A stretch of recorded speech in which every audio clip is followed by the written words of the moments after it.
بڑی مشہور آیت ہے، انسان کی شیطان کے ساتھ آخری ملاقات جو ہونے والی ہے اس کا ذکر اس کے اندر موجود ہے۔ اعوذ باللہ من الشیطان الرجیم، بسم اللہ الرحمن الرحیم۔ وقال الشیطان لما قضی الامر، اور کہے گا شیطان قیامت کے دن جبکہ سب کا فیصلہ ہو چکے گا، یعنی جنتی جنت میں پہنچ گئے، جہنمی جہنم میں چلے گئے، اللہ تعالیٰ کی طرف سے الٹیمیٹ ڈیسیژن ہو گیا، اس کے بعد شیطان بھی اپنے ماننے والوں سے خطاب کرے گا، ان اللہ وعدکم وعد الحق، دیکھو بے شک اللہ تعالیٰ نے جو وعدہ تم سے کیا تھا دنیا میں وہ تو تھا سچا وعدہ۔ کیا وعدہ تھا؟ کہ جو میرے نبیوں کی پیروی کرے گا میں اسے ہمیشہ کی جنتوں میں داخل کروں گا، اور جو انبیاء کی نافرمانی کرے گا اس کا ٹھکانہ الٹیمیٹلی جہنم کی آگ ہونے والی ہے۔ بولے اعوذ باللہ تعالی۔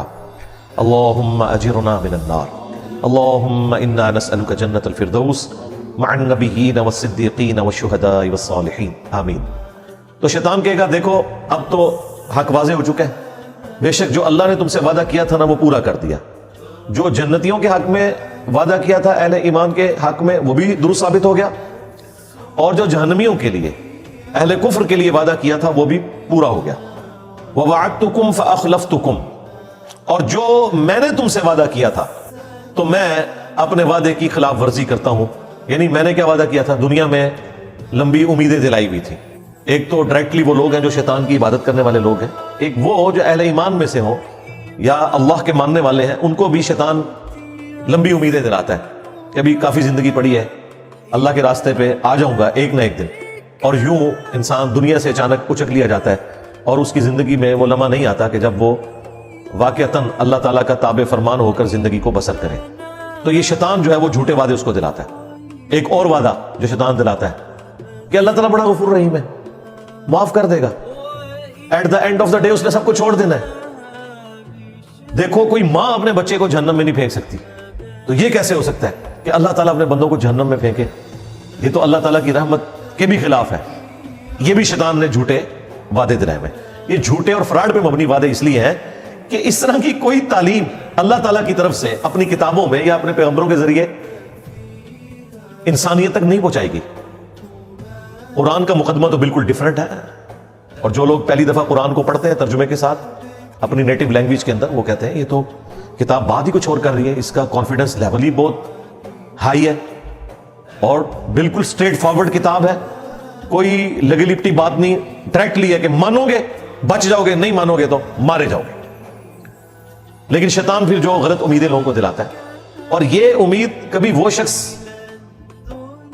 نہیں اس کے پیچھے چلے گا، اس جعلی اور جھوٹی امید کے پیچھے، جس نے قرآن پڑھا ہوا ہے، الا یہ کہ کوئی آنکھیں بند کر لے، ورنہ قرآن کا مقدمہ بالکل ون سائیڈڈ ہے۔ قرآن پڑھنے والا کبھی بھی اس رزلٹ پہ نہیں پہنچے گا کہ اللہ تعالیٰ نے سب کو چھوڑ ہی دینا ہے۔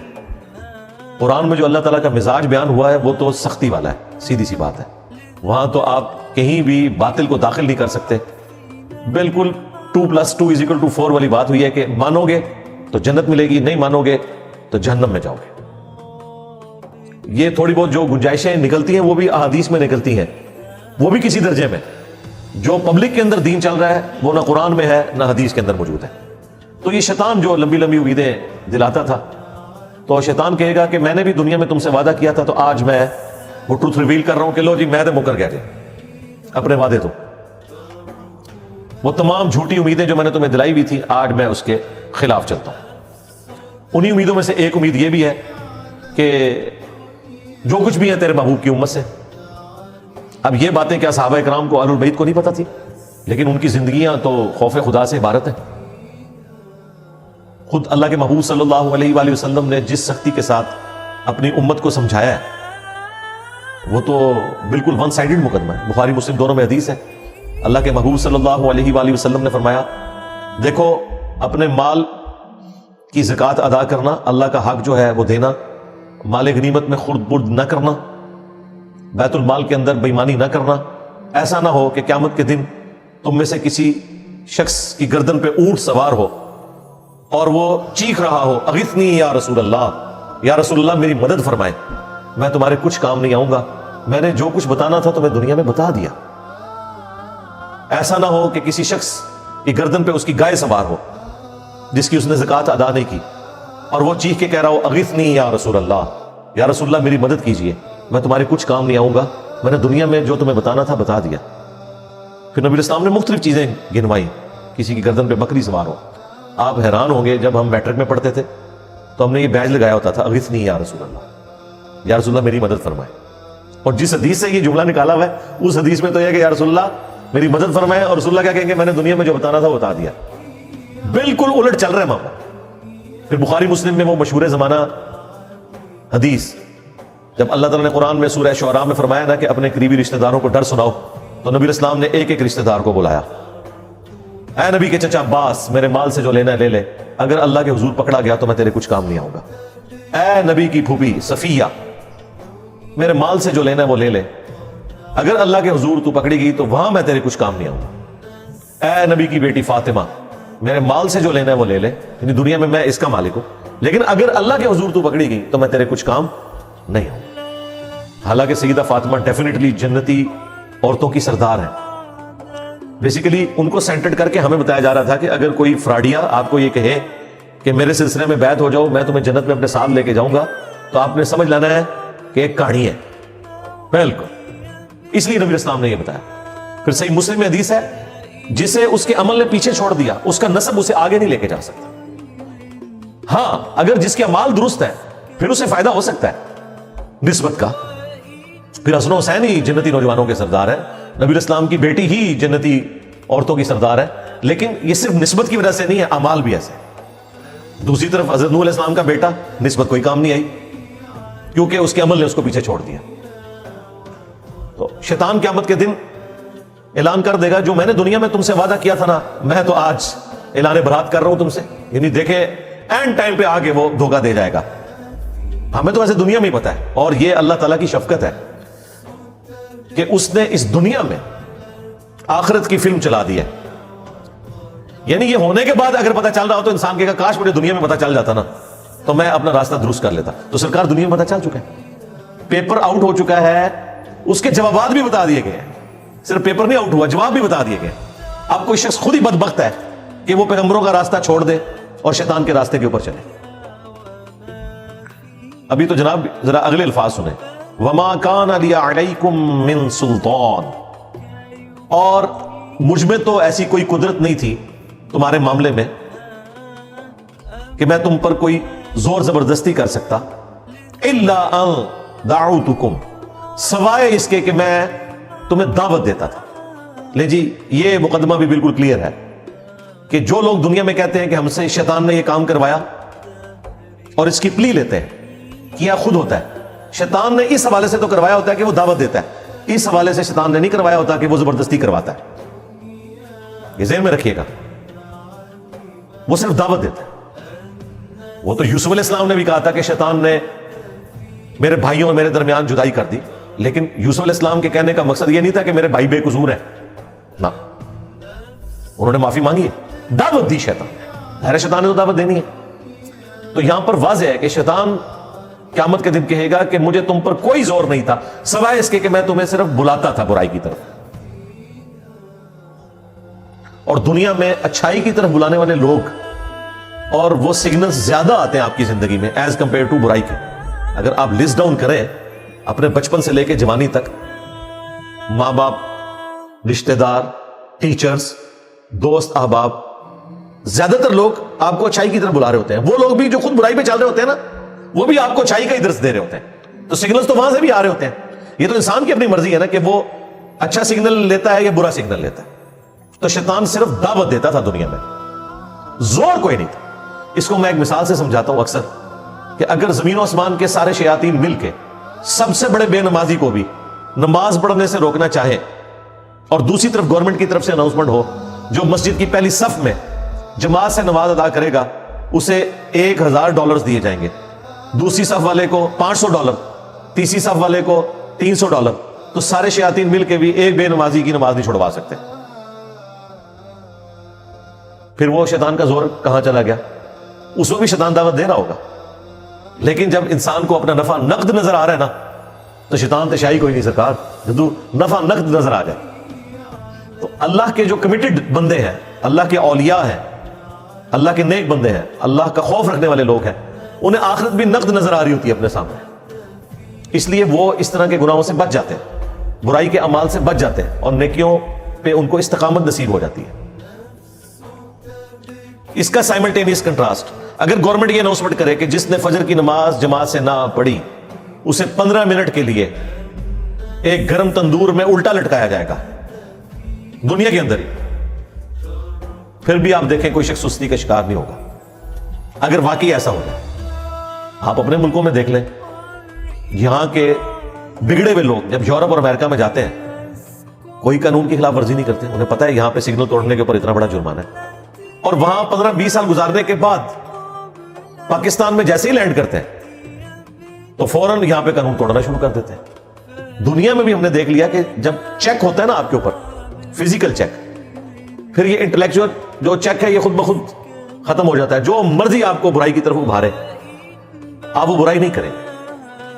تو شیطان بھی قیامت کے دن کہے گا مجھے تم پر کوئی زور نہیں تھا۔ آج تک کبھی ایسا نہیں ہوا کہ کوئی شخص نماز پڑھنے کے لیے مسجد میں جائے اور اس کے سامنے شیطان فزیکلی مسجد کے دروازے پہ کھڑا ہو اور کہ تمہیں اندر نہیں جانے دینا، نیور، یا وہ بازو سے پکڑ کے کہیں اور پھینک دے۔ ایسا کبھی بھی نہیں ہوگا، اسے زور ہی کوئی نہیں۔ اور یہ بھی نہیں ہوگا کہ اذان کی آواز سن کر آٹومیٹکلی آپ کے قدم مسجد کی طرف چل پڑے۔ ہاں، وہ اللہ نے آپ کو اختیار دیا ہوا ہے، اسی کے بدلے آپ کو جنت ملنے والی ہے۔ اتنا آسان کام ہوتا تو پھر ٹیسٹ تو ختم ہو جاتا، پھر جنت اور دوزخ والا معاملہ تو ختم ہو جاتا۔ بخاری مسلم میں حدیث ہے، اللہ تعالیٰ نے جنت کو ناگوار چیزوں سے ڈھانپ رکھا ہے اور دوزخ کو خوشگوار چیزوں سے ڈھانپ رکھا ہے۔ یعنی جنت تک پہنچنے کے لیے آپ کو ناگوار چیزوں کا سامنا کرنا پڑے گا، نمازوں کی مشقت، غسل کی مشقت، روزوں کی مشقت، حلال اور حرام میں تمیز کرنے کی مشقت، یہ ساری ناگوار ہے طبیعت کے اوپر چیزیں۔ اور جہنم کو اللہ تعالیٰ نے خوشگوار چیزوں سے ڈھانپ رکھا ہے، یعنی تمام شہوات، گناہ کے کام جن میں دنیا میں اللہ نے لذت رکھی ہوئی ہے، وہ ہمارے ٹیسٹ کے طور پہ وہ جہنم یعنی دوزخ میں لے جانے والے۔ اور اس کی ایکسپلینیشن اس حدیث سے ہوتی ہے مشہور زمانہ، جامعہ ترمذی، ابو داؤد، نسائی، ابن ماجہ میں حدیث ہے۔ حضرت جبرائیل علیہ السلام کو اللہ تعالیٰ نے فرمایا جب جنت کو پیدا کیا کہ جا کے جنت کو دیکھ کے آؤ۔ جب وہ واپس آئے انہوں نے کہا یا اللہ مجھے نہیں لگتا کہ کوئی شخص تن من دھن نہیں لگا دے گا اس جنت میں پہنچنے کے لیے، کوئی ایسا شخص نہیں ہوگا، سارے کے سارے اس جنت کے لیے کوشش کریں گے۔ پھر اللہ تعالیٰ نے جنت کو ناگوار چیزوں سے ڈھانپ دیا اور حضرت جبرائیل علیہ السلام سے کہا کہ اب ذرا جنت کو دیکھو جا کے۔ انہوں نے جب دیکھا نا کہ جنت تک پہنچنے کے لیے یہ ہرڈلز عبور کرنی پڑیں گی، مشقتیں اٹھانی پڑیں گی، حلال اور حرام میں تمیز کرنی پڑے گی، واپس آئے تو اللہ تعالیٰ نے فرمایا کہ سنا، انہوں نے کہا یا اللہ مجھے نہیں لگتا کہ کوئی شخص جنت میں پہنچنے میں کامیاب ہوگا، جتنا مشکل ٹیسٹ رکھتی ہے۔ پھر اللہ تعالیٰ نے جہنم کی طرف بھیجا، واپس آئے، پوچھا، ان کا یا اللہ کون بدبخت ہوگا جو اس جہنم کے لیے کوشش کرے گا، مجھے تو نہیں لگتا کہ کوئی شخص ایسا عمل کرے کہ جہنم تک پہنچے۔ پھر اللہ تعالیٰ نے جہنم کو یعنی دوزخ کو شہوات سے، خوشگوار چیزوں سے ڈھانپ دیا، ان کی لذتوں سے، لیکن ہے حرام کام۔ پھر اللہ تعالیٰ نے فرمایا اب جا کے جہنم کو دیکھ۔ جب دیکھا انہوں نے کہا کہ مجھے نہیں لگتا کہ کوئی شخص بچ سکے گا، کسی نہ کسی طریقے سے پہنچ جائے گا اس جہنم کے اندر۔ تو یہ بڑا سینسٹیو مسئلہ ہے۔ تو شیطان قیامت کے دن کہے گا کہ میرا کوئی زور نہیں سوائے اس کے کہ میں نے تمہیں دعوت دی تھی، فاستجبتم لی، پس تم نے میری دعوت قبول کر لی۔ یعنی دعوت مؤذن بھی دے رہا تھا اذان کے ذریعے مسجد میں، اور دل سے بھی سگنل آ رہے تھے۔ انسان کی اپنی انسٹنکٹ کے اندر موجود ہے، جھوٹ بولنا برا ہے، سچ بولنا اچھا ہے، یہ ہر انسان کو پتا ہے۔ کسی کو دھوکہ دینا برا ہے، کسی کے ساتھ خیر خواہی کرنا اچھا ہے۔ تو ہماری انسٹنکٹ کے اندر اللہ تعالیٰ نے اچھائی اور برائی کی تمیز رکھ دی ہے۔ فَأَلْهَمَهَا فُجُورَهَا وَتَقْوَاهَا۔ یہ جو قرآن کی تعلیمات ہیں، انبیاء کرام کی جو وحی ہے، یہ تو نور علی نور ہے۔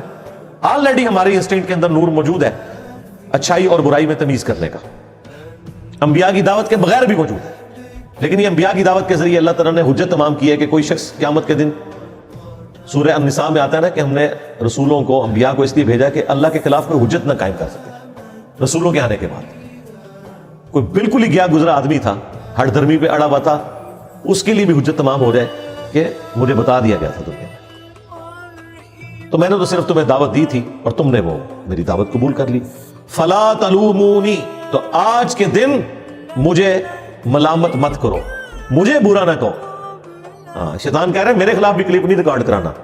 کلپ ریکارڈ کروانا ہے تو وَلُومُوا أَنفُسَكُمْ، اپنے آپ کو ملامت کرو. وہ پنجابی میں محاورتاً بولا جاتا ہے نا، منو نہ پیٹ، اپنی جان نو پیٹ. آج مجھے ملامت نہ کرو، اپنی جان کو ملامت کرو. ما انا بمصرخکم، میں آج کے دن تمہاری کوئی فریاد نہیں سن سکتا، کوئی مشکل کشائی تمہارے ساتھ نہیں کر سکتا. وما انتم بمصرخی، اور نہ تم کوئی میری مدد کر سکتے ہو. دیکھ لیں بالکل اس نے سب کچھ چھوڑ دیا. اگر کوئی امید بھی تھی کسی شیطان کے اوپر تو وہ بھی ختم ہو گئی. یہ شیطان وہ بڑا شیطان بھی ہوگا اور اس کے جتنے چیلے ہیں وہ بھی شیاطین. ان بزرگوں کے بارے میں بھی آیا ہوا ہے سورۃ الاعراف کے اندر کہ جب کبھی بھی کوئی امت جہنم میں داخل کی جائے گی تو وہ اپنے بزرگوں کے اوپر لعنت بھیجے گی اور کہے گی اے اللہ ہمارے بزرگوں کو ڈبل عذاب دے کہ ان کی وجہ سے ہم گمراہ ہوئے. اللہ تعالیٰ فرمائے گا تم دونوں کے لیے ڈبل عذاب ہے. اور جب وہ جہنم میں پہنچیں گے تو ان کے پھر بزرگ کہیں گے ہاں بھائی کوئی فائدہ تو نہیں ہوا، دیکھو تمہارے لیے بھی ڈبل عذاب ہے. سورۃ الاحزاب میں بھی آیا اینڈ پہ جا کے، کیونکہ ہر آنے والا اپنے بعد آنے والے کے لیے تو بزرگ ہی ہے نا، اس کے لیے وہ غلط لیگیسی چھوڑ کے جا رہا ہے نا. انی کفرت بما اشرکتمونی، بے شک میں کفر کرتا ہوں، اس معاملے میں انکار کرتا ہوں جو تم میرے ساتھ شریک ٹھہرایا کرتے تھے من قبل، آج سے پہلے. یعنی میں اس کا بھی انکار کرتا ہوں. تم نے اپنا بیڑا غرق خود کیا. اگر تم نے مجھے شریک ٹھہرایا اللہ کے مقابلے پہ، اپنی نفسانی خواہشات کو شریک ٹھہرایا، تو میں اس سے بھی انکاری ہوں. میرا کوئی لینا دینا نہیں، میں نے تو صرف دعوت دی تھی، برائی پہ تم خود چلے. اگر تم نے اللہ کے مقابلے پہ مجھے کھڑا کیا تو مجرم تم ہو. میں اعلان برات کرتا ہوں. ان الظالمین لہم عذاب علیم، بے شک جو ظالم ہے ان کے لیے دردناک عذاب ہے. اللہم اجرنا من النار. دیکھ لیں جی، جن پہ تکیہ تھا وہی پتے ہوا دینے لگے. شیطان کے اوپر تکیہ کر کے بیٹھے ہوئے تھے، شیطان کے ایجنٹوں کے اوپر تکیہ کر کے بیٹھے ہوئے تھے، جن بزرگوں کے اوپر تکیہ کر کے بیٹھے ہوئے تھے وہ تو خود جہنم میں پہنچ گئے. تو ادھر جا کے تو اللہ ہی کی بادشاہ آتا ہے. دنیا میں بھی اللہ کی بادشاہ آتا ہے، لیکن دنیا میں اللہ تعالیٰ نے کھلی چھٹی دی ہوئی ہے. آخرت میں اللہ تعالیٰ نے چھٹی نہیں رکھی، پھر وہ تو ہار اور جیت کے فیصلے کا دن ہے، یوم التغابن ہے. یہ جو سورہ ابراہیم کی آیت نمبر 22، یہ آلموسٹ میں نے آدھا گھنٹہ اس کے اوپر گفتگو کی ہے، صرف اس لیے کہ یہ قرآن حکیم میں اہم ترین مقام ہے. شیطان کے حوالے سے جو مارکیٹ کے اندر عقائد اور نظریات پھیلے ہوئے ہیں نا، ایک آیت ان تمام عقائد اور نظریات کو غلط ثابت کر دیتی ہے. اکثر لوگ اپنے گناہوں کا، اپنے جرائم کا وبال شیطان کے اوپر ڈالتے ہیں. یہاں اللہ تعالیٰ نے الٹیمیٹلی شیطان نے جو ٹروتھ ریویل کرنا ہے قیامت کے دن وہ دنیا میں بتا دیا. اس کے باوجود اگر کوئی شخص اپنی برائی کو شیطان کے اوپر ڈالتا ہے تو وہ اپنے آپ کو دھوکہ دے رہا ہے. اس اعتبار سے تو ڈالا جا سکتا ہے کہ وہ برائی کی طرف بلانے والا ہے، وہ تو شیطان بھی ہے، ہمارا نفس بھی ہے، لیکن وہ اللہ تعالیٰ نے بیلنس کیا ہے. صحیح مسلم میں حدیث ہے کہ ہر شخص کے ساتھ اللہ تعالیٰ نے ایک فرشتہ اور ایک شیطان، جن اٹیچ کیا ہوا ہے. فرشتہ اسے اچھائی کی طرف بلاتا ہے اور شیطان یعنی جن وہ برائی کی طرف بلاتا ہے. تو اللہ نے بیلنس کیا ہوا. دعوت دونوں طرف سے آ رہی ہے. آپ کوئی اچھائی کا کام کریں، اندر سے آپ کو تھپکی ملتی ہے کہ بڑا اچھا کام کیا، اگرچہ آپ کو اس کے لیے مشقت بھی اٹھانی پڑے، لیکن دل سکون پکڑتا ہے کہ یار نہیں یہی کرنا چاہیے تھا. خیر ہے، اللہ تعالیٰ اجر دینے والا ہے. یہ فرشتے کے ذریعے تھپکی ملتی ہے. اور اگر برائی کا کام ہو جائے تو دل جو ملامت کرتا ہے کہ غلط کام کیا، ایسا نہیں کرنا چاہیے تھا، تو فرشتہ اللہ نے ساتھ اٹیچ کیا ہوا ہے. اسی سے ہی مسلم کی حدیث میں جب ایک صحابی نے جرأت کر کے پوچھا یا رسول اللہ آپ کے ساتھ بھی شیطان اٹیچ ہے؟ آپ نے فرمایا ہاں میرے ساتھ بھی شیطان اٹیچ تھا، لیکن اللہ نے اسے میرا مطیع کر دیا، وہ مجھے اب نیکی کی طرف ہی بلاتا ہے. یعنی نبی علیہ السلام کے ساتھ جو شیطان اٹیچ تھا وہ مسلمان ہو گیا.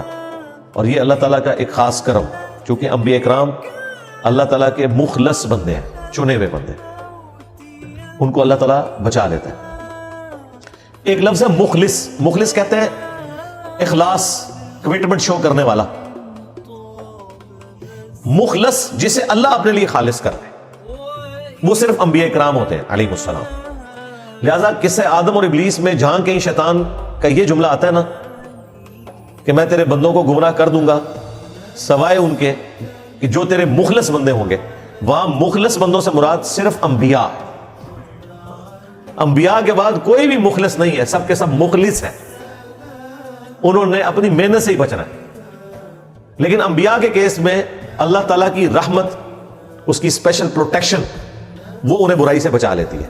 اس طرح کی پروٹیکشن عام بندوں کے کیس میں بھی کبھی کبھار اللہ تعالیٰ چاہے تو فرما سکتا ہے, لیکن اللہ کا کوئی وعدہ نہیں ہے کہ ضرور ایسا کرے گا. وہ خود ہی اس نے بچنا ہے تو بچنا ہے, اور اسی میں اس کے لیے انعام ہے. حضرت یوسف علیہ السلام کے بارے میں قرآن میں آیا نا کہ اس عورت نے یوسف کا قصد کیا. یوسف بھی قصد کر لیتا اگر اپنے رب کی برہان دلیل نہ دیکھتا. یعنی اللہ تعالیٰ نے کلیئر کر دیا کہ یوسف علیہ السلام کو ہم نے بچایا, اور پھر اس کے ساتھ آیا کہ بے شک ہمارے وہ مخلص بندوں میں سے تھے, ہم نے ان کو اپنے لیے خالص کر لیا تھا. اللہ نے انبیاء کو اپنے لیے خالص کر لیا. باقی لوگ محنت کے ذریعے اپنے آپ کو اللہ کے لیے خالص کرتے ہیں, اور انبیاء اکرام کو اللہ تعالیٰ خود سے اپنے لیے خالص کر لیتا ہے, کیونکہ ان کو اللہ تعالیٰ نے انسانیت کا امام بنانا ہوتا ہے. ان کی اسپیشل پروٹیکشن ہوتی ہے. تکلیف سے وہ بھی گزرتے ہیں, آزمائش سے وہ بھی گزرتے ہیں, اور جو گناہ کی لذت ہے وہ والا معاملہ انبیاء کے ساتھ بھی اٹیچ ہوتا ہے کہ ان کے لیے بھی گناہ میں لذت موجود ہوتی ہے, لیکن اللہ تعالیٰ ان پہ خاص کرم فرماتا ہے. اللہ کے خوف اور تقوی کا ایسا ان پہ غلبہ ہوتا ہے کہ گناہ کی لذت پھر پیچھے رہ جاتی ہے. لیکن یہ نہیں ہے کہ لذت ان کے لیے نہیں ہے, ورنہ تو ان کا ٹیسٹ ختم ہو جائے, ان کی تو پھر باقی لوگوں پہ فضیلت بھی ختم ہو جائے. لذت ہونے کے باوجود وہ خوف خدا کی وجہ سے, اللہ کے اسپیشل کرم کی وجہ سے بچ جاتے ہیں. اس کو آپ دنیا میں ایک مثال سے سمجھیں. آپ کو کئی دن کا فاقہ ہو اور آپ کے سامنے آپ کی مرضی کا کھانا رکھ دیا جائے, بریانی یا چکن پلاؤ یا چکن قورمہ. جیسے کہ آپ روٹی کو ہاتھ لگائیں اور کوئی کلین شیف بندہ آ کے آپ کے کان میں کہہ دے کہ یہ جو علماء نے آپ کی دعوت کی ہے نا, اس کھانے میں زہر ملایا ہوا ہے. آپ کو نہ علماء کی داڑھی نظر آئے گی نہ پگڑی, بھلے جھوٹی خبر بھی ہو. آپ یہ بھی نہیں کہیں گے نہیں اتنے بڑے بڑے بزرگ کیسے جھوٹ بول سکتے ہیں, میں کھا کے چیک کروں گا. کھا کے چیک کرنا, کھا کے تو آگے پہنچ جانا. تو اگر کوئی شخص آپ کے کان میں آگے یہ بات کر دے تو نہ صرف آپ اس کھانے سے رک جائیں گے, بلکہ وقتی طور پہ آپ کی بھوک بھی مار جائے گی. یار اتنے بھوکے لوگ اتنے شوق سے کھانا لے کے بیٹھتے ہیں, بیوی کو ایسی بات کر دیتی ہے بندہ ادھر لقمہ پھینک دیتا ہے, اے بھیا جی کھانا, ڈھونڈنا کہ کھانا ہے. یہ دنیا میں ہوتا ہے. اور زہر ہو اگر تو کوئی سوچ بھی نہیں سکتا. بالکل یہی معاملہ ایسا ہوتا ہے کہ انبیاء کرام علیہ السلام کو اس گناہ میں چھپا ہوا زہر نظر آ جاتا ہے. انہیں وہ بریانی کی خوشبو, قورمے کی خوشبو اٹریکٹ ہی نہیں کرتی, کیونکہ جب آپ کا دھیان کسی چیز کی برائی کی طرف چلا جائے نا, آپ کو کہ جی چھوڑے جی زہر کو, خوشبو دیکھیں بریانی کی کیسی ہے, آپ کہیں گے جی لعنت ہے اس خوشبو کے اوپر کہ جس کے اندر میری موت چھپی ہوئی ہے. خوشبو بھی اس کی جو ہے نا اٹریکٹ کرنا آپ کو بند کر دی. ایک اور مثال, موٹر وے پہ آپ کبھی سفر کریں, جو بندے پہلی دفعہ موٹر وے پہ جاتے ہیں نا, تو ظاہر ہے جو دونوں طرف کی گرینری ہے, خوبصورتی ہے, اور بالکل ایک دنیا سے الگ آپ جا رہے ہوتے ہیں ٹریولنگ کرتے ہوئے, انجوائے کرتے ہیں. لیکن اگر آپ پبلک ٹرانسپورٹ میں سفر کر رہے ہیں اور آپ کو سخت پیشاب آیا ہوا ہے اور ڈرائیور کہتا ہے جی کہ اگلا سٹاپ تو آئے گا 50 کلومیٹر بعد, اس سے پہلے تو میں نے گاڑی کوئی نہیں روکنی, اور اس بس کے اندر کوئی انتظام بھی ٹوائلٹ کا موجود نہیں ہے. اس سخت تکلیف کے اندر اگر آپ کو کہ او دیکھ کتنا سونا درخت ہے یار, آپ کو کیا اس درخت کی خوبصورتی اٹریکٹ کرے گی؟ نہیں. آپ کی ٹوٹل توجہ اس وقت یہ ہوگی کہ کسی طریقے سے میری عزت بچ جائے اور میں اس تکلیف سے نکل جاؤں. یہ نہیں ہے کہ اس چیز کی خوبصورتی ختم ہوگی ہے, وہ اپنی جگہ موجود ہے, لیکن آپ کسی اسٹیٹ آف مائنڈ ڈیفرنٹ میں چلے گئے. جن لوگوں کو اللہ کا خوف ہوتا ہے, اسپیشلی انبیاء کرام علیہ السلام, وہ گناہوں سے بچتے اس لیے ہیں کہ اللہ تبارک و تعالیٰ ان کے اوپر ان چیزوں کی حقیقت کھول دیتا ہے. صحیح بخاری میں حدیث ہے, ایک یہودیہ نے نبی علیہ السلام کی دعوت کی اور اس کے اندر زہر ملا دیا. چھوٹا گوشت تھا, بکری کا گوشت, اور آپ بڑے شوق سے تناول فرماتے تھے. آپ نے جیسی بوٹی اپنی زبان پہ رکھی, اس بوٹی میں سے آواز آئی کہ مجھ میں زہر ہے، تو نبی علیہ السلام نے وہ تھوک دی، لیکن اس سے پہلے کچھ صحابہ کھا چکے تھے، وہ شہید ہو گئے۔ ابو داؤد میں آتا ہے کہ قصاص سے پھر اس عورت کو بھی قتل کروایا گیا۔ البتہ نبی علیہ السلام کی زبان پہ رکھنے کی وجہ سے اس زہر کا اثر آپ کے اندر چلا گیا، اور پھر 4 سال کے بعد جب نبی علیہ السلام کی وفات کا وقت قریب آیا تو اللہ تعالیٰ نے اس زہر کو واپس کیا، اور آپ کی ڈیتھ اس زہر کے اثر کی وجہ سے ہوئی۔ بخاری میں آتا ہے اے عائشہ جو خیبر کے موقع پہ مجھے زہر دیا گیا وہ مسلسل میری رگیں کاٹ رہا ہے۔ تو یہ ایک معجزانہ معاملہ ہے، جب نبی علیہ السلام کو اللہ تعالیٰ نے وہ دکھا دیا، پھر ظاہر ہے آپ تو وہ اپنا پسندیدہ گوشت بھی اندر نہیں کریں گے، آپ نے تو تھوک دیا۔ تو شیطان جتنا مرضی مزین کر کے پیغمبروں کے سامنے، اللہ کے نیک بندوں کے سامنے برائی کو پیش کرے، بہرحال جب ان کی توجہ اس عذاب کی طرف جاتی ہے، اس تکلیف کی طرف جاتی ہے جو اس چھوٹی سی لذت کے اگینسٹ ہونے والی ہے، تو ان کے لیے پھر اس لذت کو چھوڑنا آسان ہو جاتا ہے، کیونکہ اس لذت کے اندر چھپی ہوئی سزا کی کڑواہٹ، اس کی تکلیف ان کے اوپر ایسا غلبہ کرتی ہے کہ وہ بچ جاتے ہیں۔ اس وجہ سے وہ مخلص بنتے ہوتے ہیں۔ نان انبیاء کیا کریں گے ادر دین انبیاء؟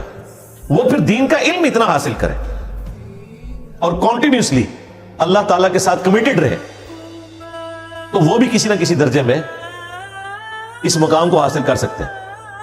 اسی لیے ہم مانتے ہیں کہ انبیاء کرام تو معصوم ہیں، مخلص ہیں، لیکن انبیاء کرام کے اہل البیت، ان کے جانثار صحابہ حضور کی صحبت کی وجہ سے یا انبیاء کرام علیہ السلام کی صحبت کی وجہ سے بہرحال اس لیول پہ پہنچ جاتے ہیں کہ ان سے بھی گناہ پھر سرزد نہیں ہوتا، کیونکہ گناہ کی برائی اور اس کا عذاب ان پہ عیاں ہو چکا ہوتا ہے، اس کی وجہ سے کبھی بھی ان کا ہاتھ اس طرف بڑھتا نہیں۔ جس کا ہاتھ ایک دفعہ گرم استری سے جل جائے نا، وہ دوبارہ ٹھنڈی استری کو بھی اس طریقے سے ہاتھ نہیں لگاتا، یوں کر کے صرف چیک کرتا ہے، بھلے اسے یقین ہو یہ ٹھنڈی بھی ہے، رسک کوئی نہیں لیتا۔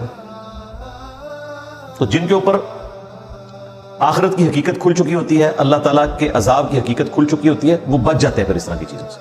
اللہم اجرنا من النار، سبحانک اللہم وبحمدک، اشہد ان لا الہ الا انت، استغفرک واتوب الیک، وما علینا الا البلاغ المبین۔ جزاکم اللہ خیرا۔